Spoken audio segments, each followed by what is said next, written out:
Shabbat Shalom, querida familia, queridos Javerín, queridos amigos. Hoy, día de Shabbat, precioso día de reposo que el Eterno nos da.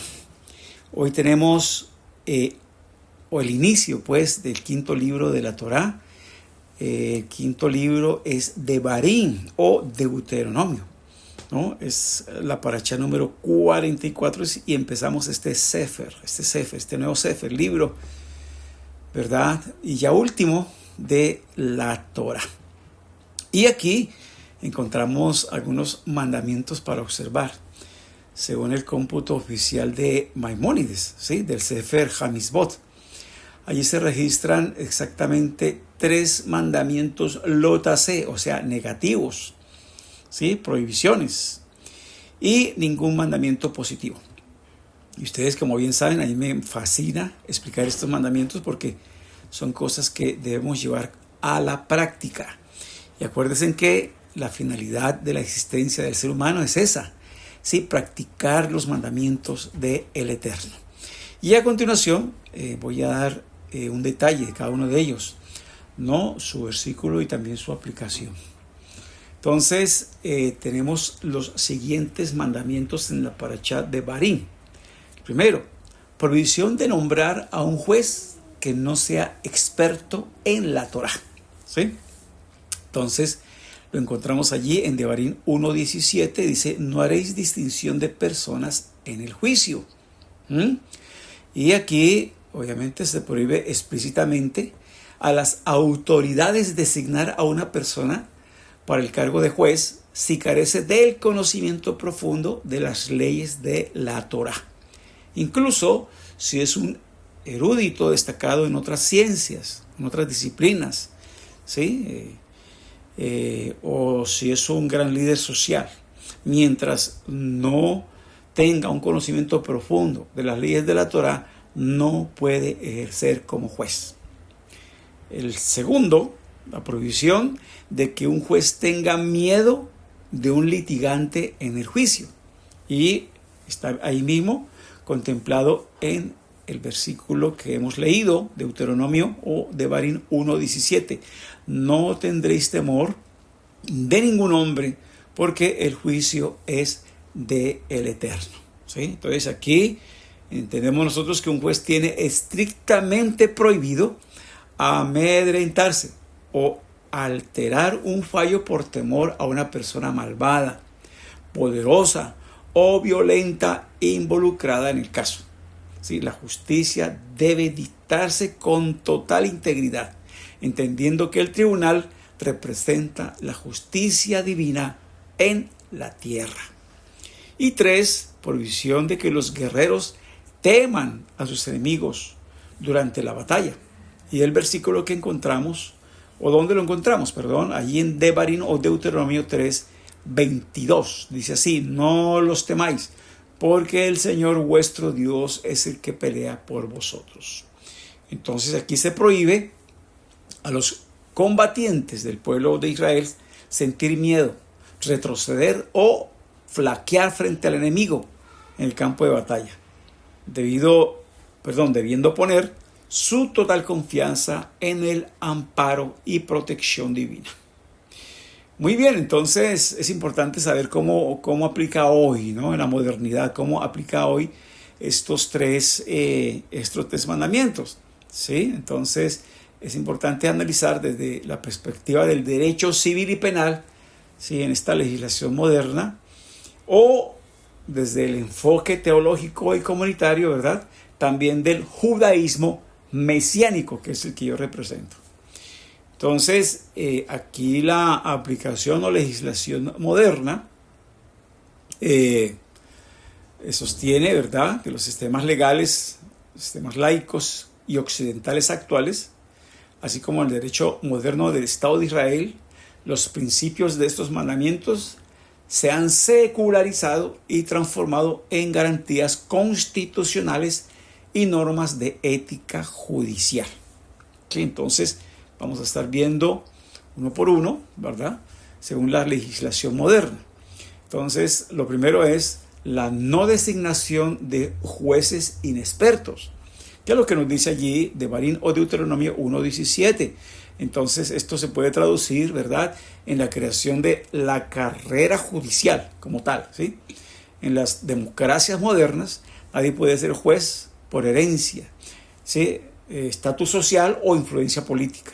Se exige un título universitario en derecho, aprobar rigurosos exámenes de oposición, mérito y capacidad, y cursar escuelas judiciales específicas, ¿sí? O sea, hacer alguna maestría o hacer una especialidad, ¿no?, en derecho. Entonces, eso es lo que se exige hoy día. Muy bien. El segundo, prohibición de tener miedo al litigante, que lo encontramos allí mismo, en el mismo texto de Deuteronomio 1:17, pues esa es la base del principio constitucional de independencia e imparcialidad judicial. Las leyes modernas protegen a los jueces mediante la inamovilidad laboral. O sea, no pueden ser despedidos por emitir un fallo incómodo para el gobierno o los poderosos.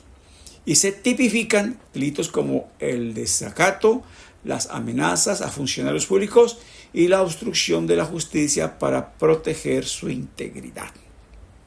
Y como punto 3, ¿verdad?, prohibición de temer al enemigo en combate. Según Deuteronomio 3:22, esta norma religiosa se convirtió en la base de los códigos de justicia militar de prácticamente todo el mundo. En la legislación militar moderna, el miedo descontrolado que lleva a abandonar el puesto o desobedecer órdenes, ¿verdad?, de los superiores, se legisla y sanciona bajo los delitos de cobardía, diserción o capitulación indebida. Y esto obviamente es castigado con severas penas de prisión. Muy bien, ahora aplicando esto, ¿no?, a la comunidad judío-mesiánica, ¿sí?, a las comunidades judío-mesiánicas, judaísmo que yo represento, que creen en Yeshua como el Mesías, ¿sí?, pero mantenemos esa identidad y también parte de la liturgia y observancia de esas raíces hebreas. Se aplican estas instrucciones entrelazando el texto de la Torá con las enseñanzas que encontramos nosotros, ¿verdad?, allí de los emisarios de nuestro Santo Maestro, ¿sí?, en el Nuevo Testamento, o Brit Hadashah, o Código Real, ¿sí?, y también en las palabras de nuestro Maestro de Justicia, que es Yeshua, el Mesías. Entonces, sobre el primer mandamiento, sobre el liderazgo y jueces comunitarios, entonces allí la idea es no nombrar inexpertos, ¿sí?, personas inexpertas, ¿sí? Obviamente, si no operamos bajo el sistema de tribunales rabínicos tradicionales, ¿verdad?, como un Beidín ortodoxo, las comunidades mesiánicas aplican esto a la selección de sus ancianos, como dice la Escritura, pastores o líderes comunitarios. Esto conecta con Deuteronomio 1:17, o sea, con pasajes también como Primera de Tito 3 o Tito 1, donde se habla acerca de las cualidades de los ancianos, de los líderes, de los diáconos, etcétera, las personas que están en liderazgo, ¿no?, donde se exige que los líderes no sean neófitos, o sea, inexpertos, sino personas maduras, con un profundo conocimiento de las Escrituras, tanto de la Torá, Tanakh, ¿verdad?, como también del Brit Hadashah o Nuevo Testamento. El punto 2, o el mandamiento 2, esa imparcialidad y valentía espiritual, o sea, no tener miedo al juzgar.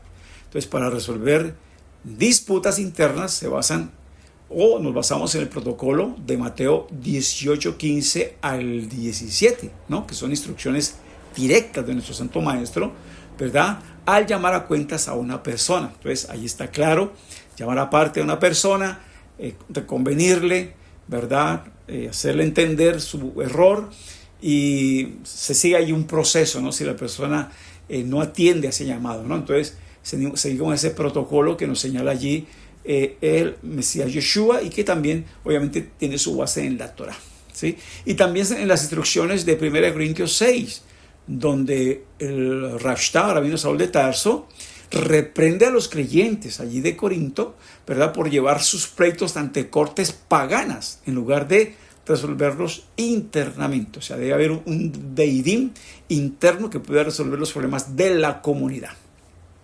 Y también, al ejercer esa conciliación, los líderes mesiánicos se exigen a sí mismos tener imparcialidad total.